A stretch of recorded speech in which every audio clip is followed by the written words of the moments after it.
करुणा मुंडेंसोबतच्या कथित लग्नावरनं धनंजय मुंडेंच्या अडचणीत वाढ. मुलांना स्वीकारलं पण करुणा पत्नी नसल्याचा मुंडेंच्या वकिलांचा दावा.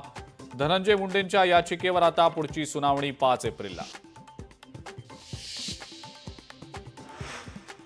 नाशिकमध्ये कुंभमेळा आहे म्हणून मी जर पालकमंत्री असलो तर अधिक गती देता येऊ शकेल. मंत्री गिरीश महाजन यांचं वक्तव्य. उशिरा का होईना आता सगळ्यांना कळू लागलंय की बाळासाहेबांच्या विचारांची शिवसेना कोणाची येते.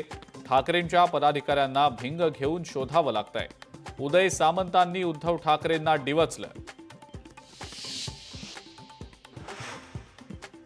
पंतप्रधान नरेंद्र मोदींचा महत्वाकांक्षी स्मार्ट सिटी प्रकल्प गुंडाळण्यात येणार. केंद्र सरकारचा निधी न मिळाल्यानं मालमत्ता पालिकेकडे हस्तांतरित होणार.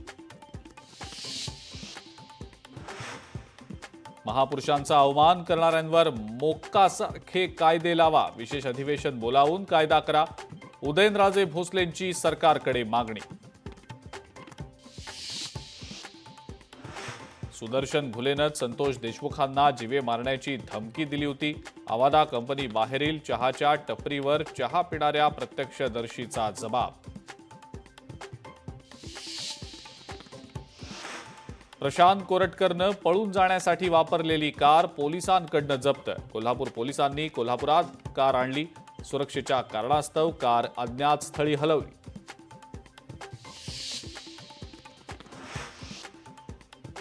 दादरमध्ये उद्या धडाडणार ठाकरे तोफ. महाराष्ट्र नवनिर्माण सेनेच्या गुढीपाडवा मेळाव्याची जोरदार तयारी. राज ठाकरेंच्या निशाण्यावर कोण? गुढीपाडव्याला पंतप्रधान मोदींचा नागपूर दौरा. मोदींच्या दौऱ्यादरम्यान कडक सुरक्षा व्यवस्था. आणि गुढीपाडव्याच्या निमित्तानं ठाणे मुंबईसह राज्यभरातल्या बाजारपेठा गजबजल्या. फुलं, हार आणि गुढीचं साहित्य खरेदी करण्यासाठी ग्राहकांची मोठी गर्दी.